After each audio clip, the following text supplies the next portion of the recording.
some of us go through that stuff and which gives us deep scars. We can't stop thinking about it. And if we want to forgive some people who made us so broke from inside, death seems easier for us. So, how to heal?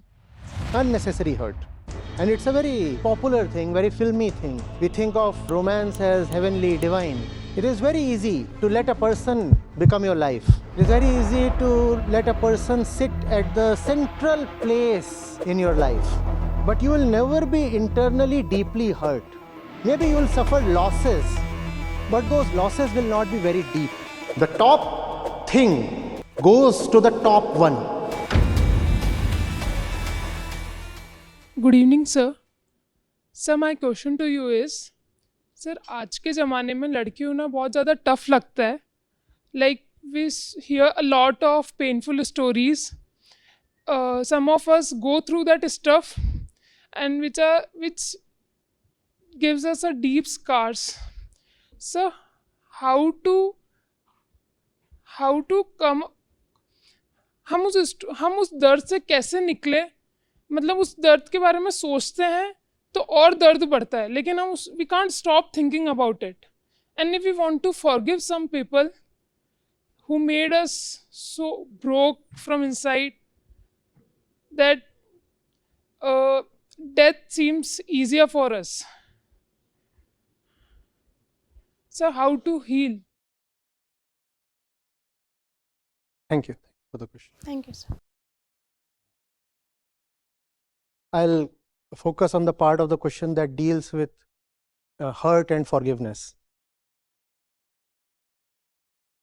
See, the more you allow someone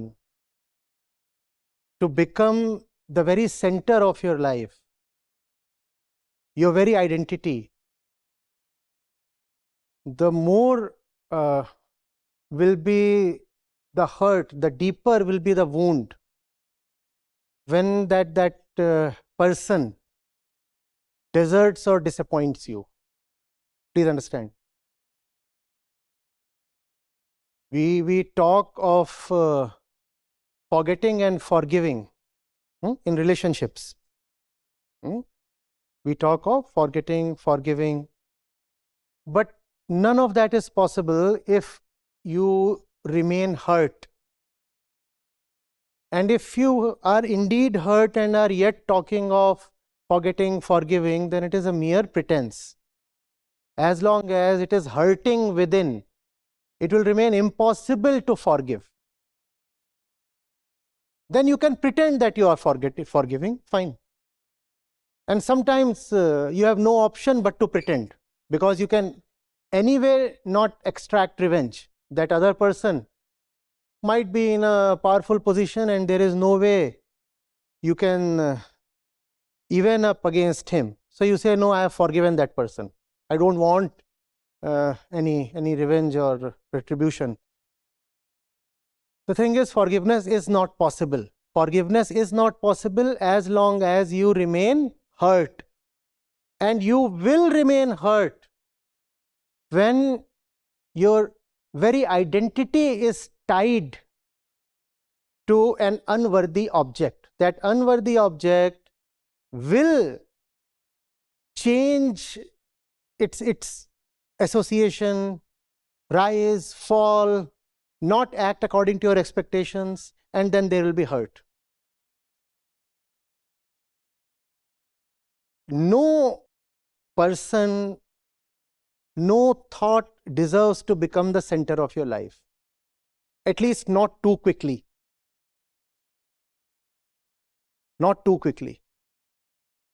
They do not deserve to. They must never be raised to that point. And if you raise them to that point, and then they don't go by your desires and expectations, then you have only yourself to blame. The more someone starts meaning to me, the more I feel betrayed when that person disappoints. Is that not true? Is that not true? Huh? Yes. your first meaning, your centermost position, that should be accorded to something that can never disappoint you. And that something is rarely a someone. That something, in the case of a devoted scientist, would be science. That something, in the case of a devoted sportsperson, would be sports. That something, in the case of a devoted writer, would be his work, his books, his articles, essays, poems. In the case of a spiritual seeker, that something will be the pure self. And that something is what must always have the central position in your life. That position must always be very rigorously defended and reserved. No vacancy here, no vacancy here. The first slot is reserved. Others can come and occupy number 2, number 3, number 4, number 5.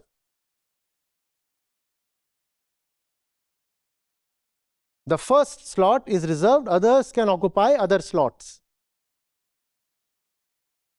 The hurt that one gets in relationships is a consequence of allowing someone to occupy the first slot, the central place in your life. No person should have central place in your life. The top thing goes to the top one. The top place is for the top one. Number 2, 3, 4, 5, 6, 7, they can go to other individuals, tasks, priorities, whatever. Not the number 1 slot. We behave otherwise. We give the top slot to an undeserving person. Actually, no person is deserving enough to get the top slot. So in that sense, everybody is undeserving. In that sense, everybody is undeserving. And you give someone the top slot, and people are not eternal. You want total certainty with something that is eternal and timeless, something that can never disappoint you, betray you. And that kind of behavior a person cannot display. So you have put a misfit up there, and that misfit will soon disappear perhaps. And then there will be great hurt. And when there is great hurt, then you say it's not even worth continuing to live. Suicide is better than life, all those things. No, no, no. Don't end life. Correct life. Improve life. The hurt that you have received is a result of your own lack of understanding about the nature of life. This is an opportunity to rather understand life. It is an opportunity to not let the previous mistakes be repeated. Instead, when a person betrays us, we feel the problem was with that particular person. No, the problem is with a person occupying the top slot. The problem is not with a particular person. The problem is with the very concept of having a person at the center of your heart. You do that, and you are opening yourself to unnecessary hurt. Unnecessary hurt. On the other hand, if your top slot is secured and you are betrayed by number 2, 3, 4, 5, 6, 7, then you will be bruised, wounded, but you will never be internally deeply hurt. Maybe you will suffer losses, but those losses will not be very deep. The core of your being will remain secured because nothing has been displaced from there. No internal loss has happened. It's a very good question.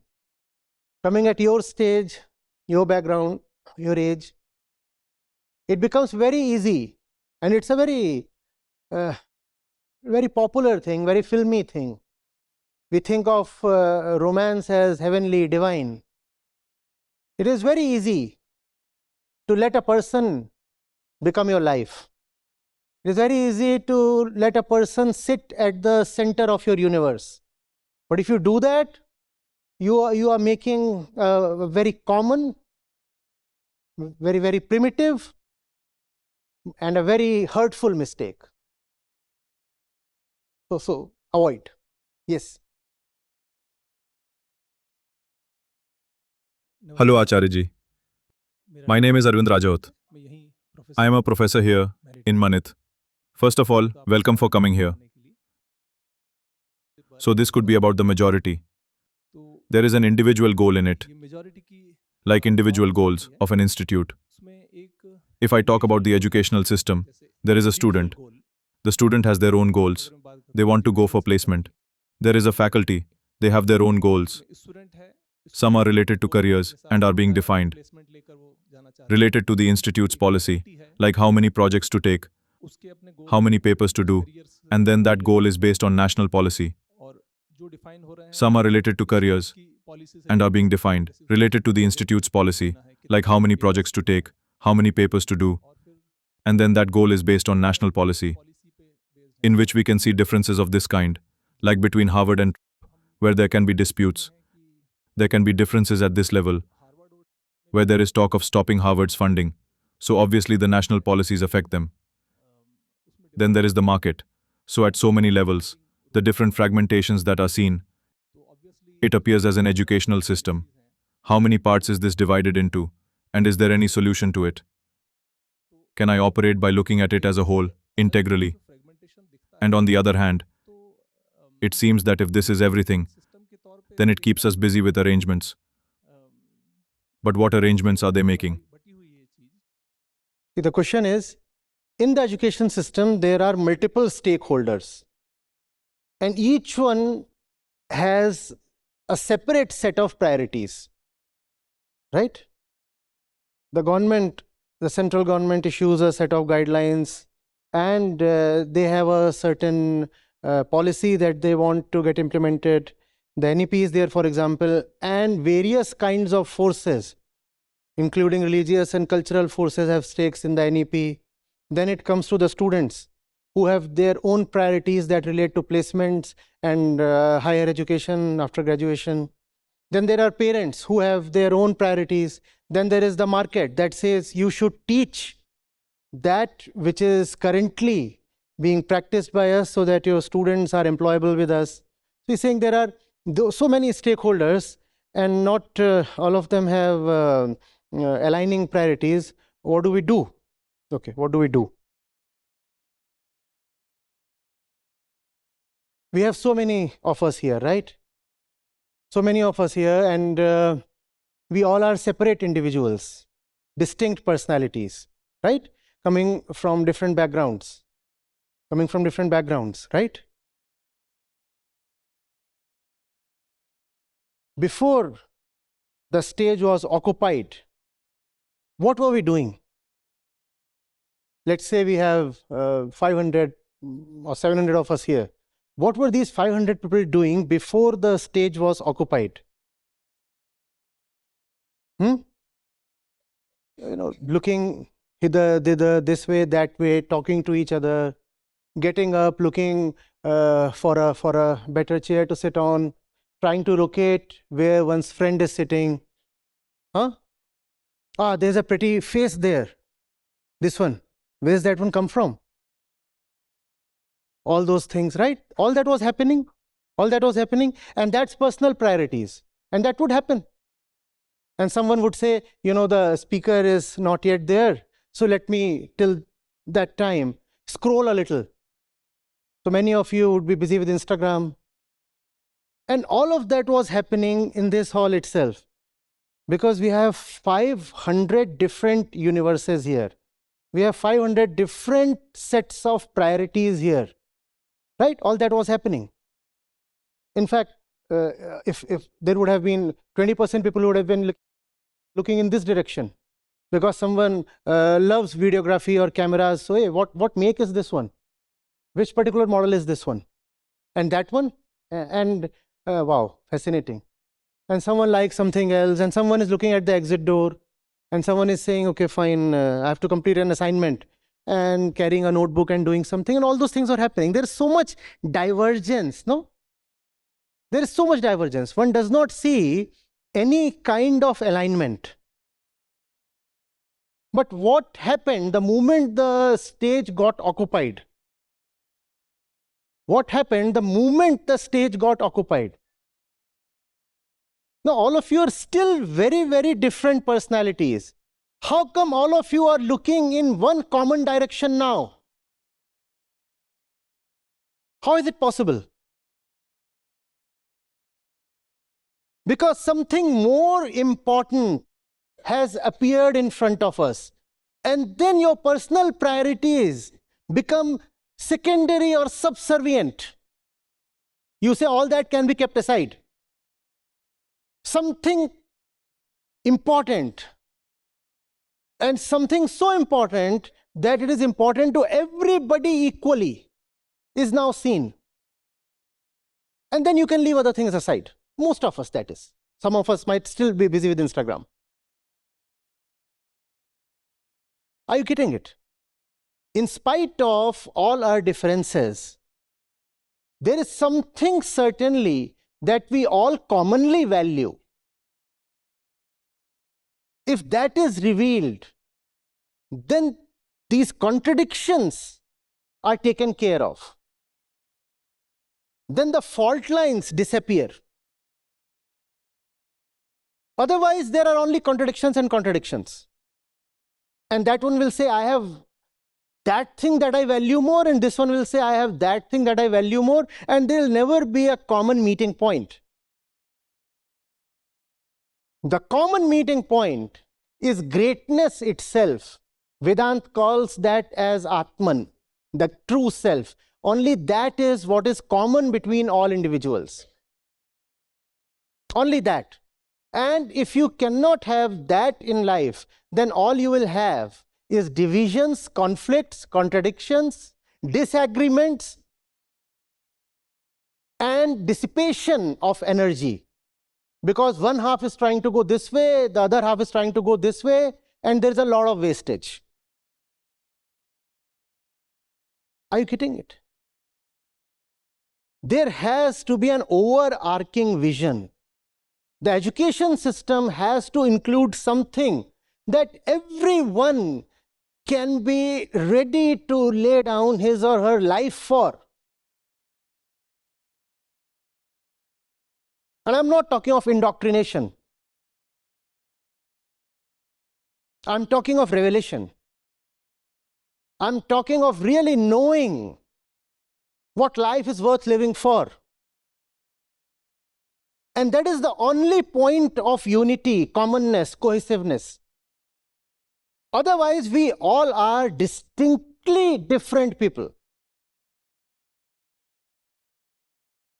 Our houses are different, our religions might be different, the level of caste, etc., we are different, our backgrounds are different, genders, age-wise, economics, everything is different. And when there is so much difference and diversity and disparity, how will you come to a commonness? That commonness is what is the subject matter of all philosophy, particularly Vedanta. If you want to unite two people coming from different religions, different countries, of different age, different gender, whatever, if you want to really unite them, then both of them have to be devoted to one common thing. And that one common thing is the only thing worth living for. Otherwise, A and B can never be united. They'll just keep fighting with each other. If you want to unite A and B, Show both of them that the purpose of their life is C. And then they both will rise towards a common point. So you'll get both a rise and commonness. Here is A, and A is very different from B. A is very different from B. And A and B can never meet. But show A that you are born to reach C, and show B that you too are born to reach C. And then these two lines will keep converging. That's the only way to achieve unity. And that's the only level at which unity is possible. All other kinds of unities are superficial and very fragile. Very fragile. If the government is thinking of securing the next term, if the market is thinking of salvaging the next quarter, if the institution is thinking of doing better in the rankings next year, or getting a better crop of students the next year, if the placement department is saying, how do I raise the average CTC? There is no way they can come together. Yes, the system will somehow function, but with a lot of wastage. Lot of wastage.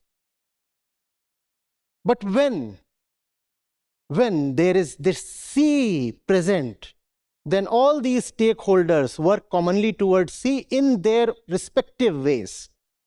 The ways are different, but all of them then try to rise towards that same point. What that same point is, that cannot be easily defined. That point in the sky is what we are born for. That point in the sky, if loved, is that which gives you unlimited energy to carry on in spite of obstacles.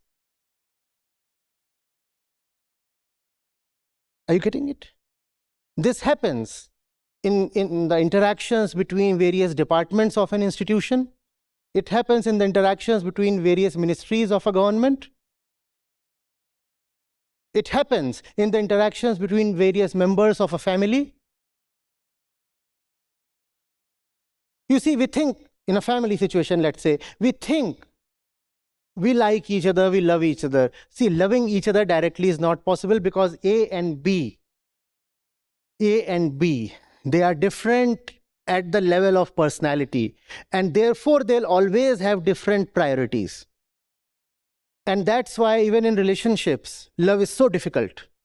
A and B can truly love each other only via C. A loves C and B loves C, and hence A and B keep coming closer and closer. That's the only way to have agreement and unity in any kind of relationship, formal or informal.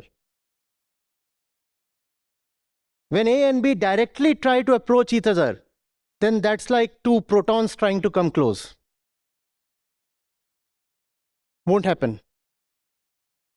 In fact, the closer they come, the more energy it will require to bring them yet closer. But both these protons are silently in love with the electron there, C. If both of them can move towards that, then the distance between them will reduce. Huh? The only problem is that we are great lovers, but the love is silent. We do not even know that we love. And therefore the hidden love, the unexpressed love, keeps eating us from within and destroys life. I stay in London, UK, and right now I'm visiting India. This was my first session today, and it was really nice to see it firsthand, like not a recording, because I've been following Acharya Ji for 2 years now, and I've read his books, and it was really lovely to see it firsthand live. Reflections. Most beautiful thing I find about Acharya Ji is how he gets into every single word about informing, the definition of understanding, and thing he said is, when you foundation of understanding is it ends desire. Once you break it, it automatically ends desire because you see the whole and soul part of it. Again, I'm a professional in terms of I'm a diabetics coach in working in NHS. So I keep telling this to everyone where I say you graduate step by step, graduate step by step. You don't go from 0 goal to 10 goal directly. And he put it so simply in terms of facing fear. And I was like, so amazing. These are few reflections that I got from him. And his reflections always stick with me. That's why I implement them. I don't kind of write them. I make voice notes for this. But yeah, I'm very thankful for this session.